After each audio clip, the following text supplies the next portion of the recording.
We've been calling it Pazza Inter Summer, guys, isn't it? And it's continuing. You know what I'm talking about. That picture of Hakan and Lautaro. Of course, that is the topic that I'm going to start today's video with because finally the beef has been squashed as of the other day between these two, like two mafia dons having a sit down to, after the two families were fighting against each other. And now they've had a sit down, had a few drinks. Well, Lautaro drank some mate tea. Looks like Lahakan. Hopefully, it's not vodka. That's just water in that glass, and it's been sorted out. And Hakan did say in in the video the other day, he said, "I'll see the Capitano soon, and I'll give him a hug." And that's exactly what it looks like has happened. And as Fabrizio Romano here says, and many of the sources are saying now, it looks like basically Hakan and his family will be staying, because I think what's happened, like we've just been discussing recently, is the fact that we're not believing Hakan when he says he never wanted to leave or that there was nothing ever, concrete. I think what's happened is that they've realized that there's not going to be serious offers coming from Turkey for Inter, for Hakan. I think they're there on the table. I think they know that the Turkish clubs, Fenerbahce, Galatasaray, they're not going to come with the 25, 30 million that Inter want. There's no point wasting their time this summer trying to force that move. And hopefully this means full commitment from Hakan to the cause, and Lautaro hopefully has, demanded that and confirmed that with him.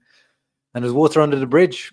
But anyway, before we get into today's video, make sure you leave a thumbs up and subscribe to the channel. You guys know what to do. We continue basically on this vibe, finishing on the Hakan Lautaro thing. I mean, on Hakan, really. You guys know my thoughts on this. Even before all this kicked off, I was open to selling Hakan because of his kind of injury issues recently, that kind of downward trajectory that we can see, his body going down. And mainly, especially with now the 3-4-2-1 rumors coming in, I personally don't see Hakan's skill set, or even when we see him, very, very few times that Inzaghi's played, we've seen him play a double pivot. It doesn't seem to quite suit, especially if we're talking about high pressing, more intensity, and the way that a double pivot works compared to him being the single pivot with the two guys next to him. That's very different. So let's see how it goes. He could adapt to it. He's adapted already to becoming a deep line playmaker. There was rumors only from Gazzetta. The only Gazzetta mentioned that Kiev was thinking about playing Hakan in the higher roles, like behind the striker. Please no. That is the roles that where Hakan has played most of his career, and where he was average, just above average. He was okay in those roles. He came up in those roles when he was at Leverkusen, Hamburg, in his career at Milan as well. Played CAM/left wing. He never set the world alight. Where he sets the world alight is in that deep lying playmaker position. So hopefully Gazzetta are not accurate about that. But yeah, you of course let me know in the comments down below your thoughts on all this when they broke out. I saw it went viral in the Interisti world on Instagram, Twitter, everything. It was funny to see when this picture was posted. And of course, the players are back. As you can see, Lautaro is back, posted on his Instagram here again, like my first day in 2018, with the same desire and vision to achieve great things with Inter. And hopefully, unlike last summer now, if you remember, hopefully, we got to know the excuses for Lautaro last summer was, of course, the Copa America. This time around, hopefully, he's been well rested the 3-4 weeks that the players have had off. And as usual, of course, as you can see here, people already commenting on his weight and stuff. But I always tell you guys, like, that's just his body type. It is what it is now. You just got to live with it. Yeah, that's Lautaro. That's his body type, guys. You got to live with it. He doesn't look that overweight to me, of course. I'm sure there's a few pounds to shed before the season starts, but I've seen him looking worse than this for sure. But yeah, the fact that he's been there since 2018, man. Wow, time goes quick. He is coming up to 10 years, soon. Crazy. And of course, other players have been coming back. One player that hasn't come back, I made a joke tweet on my profile the other day that some people actually didn't see the sarcasm of the tweet. Let me just pull it up on you guys. Oh, and of course, check out the Giovanni Leoni scout report that I did. Where is my tweet? Yeah, so my tweet was players I'm most excited about seeing on day one of preseason: Aslani, Buchanan, Taremi, Sebastiano Esposito, Palacios, and Van Huysden. So actually turns out two of these players we're not going to be seeing on day one of preseason, which is already good. I need to do an update to this tweet with an X next to these two names, or maybe a tick. So Buchanan is off to Villarreal. Looks like is a 9 to 10 million euro deal plus a sell-on percentage, which is great. Money made on Buchanan actually on the books. He was worth around 5.5, 6 million euros. So nice little plusvalenza actually from Inter. This is why these types of deals I'm never against too much, even though it sounds like you wasted money. But when a player is around that 23 to 26 year age range, or 20 to 26, there's always value in that player, usually, even if he doesn't perform well. Or in the case of Buchanan, someone that had a leg break injury, serious injury, but he managed to impress at Villarreal, not like set the world alight, but enough to get him back, which was exactly what we expected. And remember, guys, on this channel, I predicted when we loaned him out with an option. I already predicted that Villarreal might sign him, but definitely not for the 13 or 14 million euro option that we at the time gave them. So by the end, still a decent deal, and hopefully Buchanan can kickstart his career again there. And the next player is Van Huysden, as I was showing you a minute ago. Oh, actually, I just bloody closed the tab. Let me just open it up again. Van Huysden. Actually, I just completely lost the tab now. But anyway, yeah, Van Huysden, the club has agreed with him and his entourage that there's no point of you coming back. There's 1 year left on your contract. Let's just try and find you. Let's just try and find you a permanent situation as soon as possible. We need to sell him. This guy, if you don't know, he was part of our youth. We sold him and then bought him back. It was kind of like one of those, it was a dodgy plusvalenza deal, basically. So some people sometimes see you go on this transfer market, and we bought this guy for like 10, 12 million euros, but it wasn't actually like that. It was like we sold him and then we had to buy him back in this kind of deal. But yeah, hopefully more moves on with these names. Aslani, the reports are coming out today that Real Betis actually were willing to push up to 50 million euros, but Aslani just doesn't want to leave Italy. And Inter, this is where maybe Inter made a mistake. They renewed his contract only a few months back, if you guys remember. So now this guy's got a cushy contract until 2028, 2029. Yeah, why would he want to leave? He can just say he doesn't want to leave, even though it kind of wasting his career. He's at the start of his career. It doesn't really make sense for someone like Aslani, but hopefully we can. Actually, I misspelled Aslani by mistake here, but I'm sure some of you guys will say that I didn't misspell it. But yeah, the pressing ones are definitely Aslani in terms of getting, potentially reinvesting that money. But Taremi is really the pressing one, so we can get rid of his heavy salary. And Sebastiano Esposito, again, similar to Van Huysden, he only has 1 year left on his contract. We need to monetize on him as soon as possible. Palacios is more, I think, loan. If we can just loan the boy out and get him a loan deal, that would be great.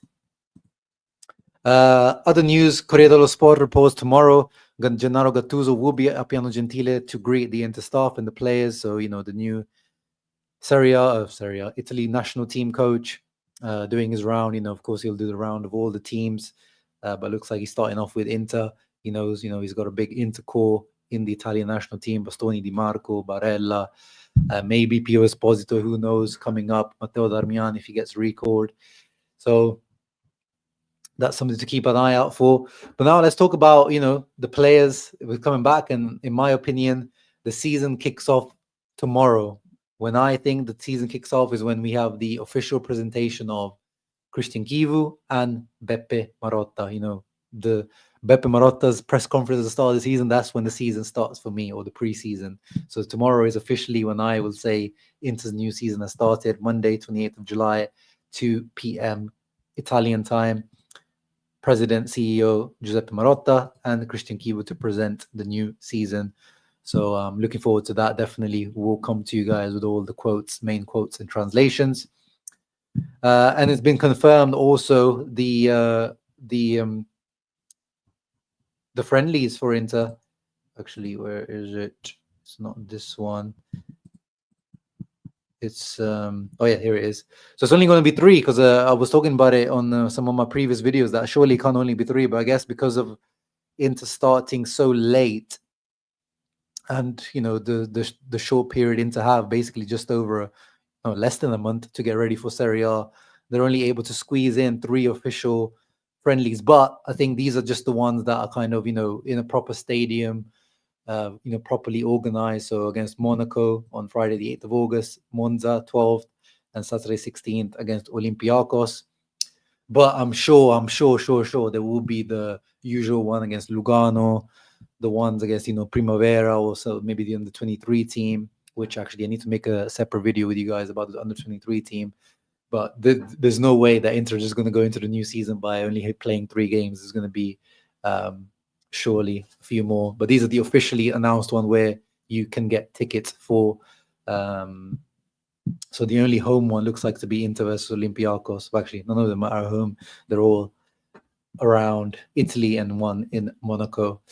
Actually, when do Inter kick off? When is Inter's actual kickoff date? Have a look. 25th of August. So yeah, literally just under a month from today. 2 days less than a month. So yeah, Inter definitely going to have to pack in. So it's going to be interesting how Kivu's staff do it, because they have to pack in a lot more, much quicker. And then one thing I also want to point out, of course, all the players came, but one thing that I want to make sure to point out with you guys is this. Petar Sucic arrived as the first player of the start of preseason this morning, and this was yesterday, 2 hours early. And now, obviously, this could mean nothing, could be exaggeration. Maybe he left something there that he needed to pick up. Maybe there was some admin stuff that he needed to do as a new Inter player. But to me, this signifies, like, I never seen the news out this of when Zielinski doing this, or Taremi doing this, or it just signifies this is a hungry young 21-year-old. There is no even Perisic, there is no Croatian or Balkan. Well, Kolarov is there kind of, but there's no that Balkan group of players like there used to be before at Inter. So he is kind of on his own in that way. And he kind of is going to have to, I'm sure there's going to be players. I think he said Mkhitaryan was help translating for him when they were in America. But, he's here basically on his own, and he's going to have to fight for his spot. And I hope he does. Like, that's what we need. I mean, we need players that push. Not only Mkhitaryan, everyone only looks at Mkhitaryan, but, we saw Barella had a drop-off in performances as well. Push Barella, push Frattesi, push Hakan. Change the formation. Can he definitely is more suited to a 3-4-2-1 than our other midfielders, I would say. So definitely player to look out for. Petar Sucic might not be as big of a name as Vladimir Lukman, but as time goes on, I'm getting excited about Petar Sucic. And let me just finish it with you guys. Let's have a quick look of the video of arrivals. This is day 2, the video from Inter's website. Mkhitaryan shaking Palombo's hand. De Vrij is back, Matteo Darmian, Bastoni is back as well, Rapetti, the physical trainers are there, is Sucic, look at that. Looks ice cold already. Yeah, there he is with the Balkan connection with Kolarov. There's Sebastiano Esposito just waiting for his move. Matti Dams, Evergreen, Lauti, Capitano. Zoma, he had a banner outside from Interclub, I think, is it Interclub Switzerland or someone that said, stay with us, Jan. Marcus Thuram is back. He's going to have the French connection with Anjuan Boni. Hopefully helps him integrate as soon as possible. Also on Boni, actually, similar to kind of Sucic, Boni came to preseason a few days before, and I think it was the 24th or 25th. Actually, he was told to come back, to skip a day and come back the day after when everyone is back, because his physical tests came back so stellar, so top, that they said, yeah, we don't need you back tomorrow, come back the day after. So again, this kind of hungry, young, youthful, exuberant players that we needed in the squad. These are the signs that I wanted to see of these hungry young players, and hopefully Pio is one of these. He was very well received by the crowd outside of the training grounds. Him and his brother came in the same car, and they were basically mobbed by the fans. Yeah, of course, we're expecting big things out of Pio. Unfortunately, not anymore from Seba at Inter.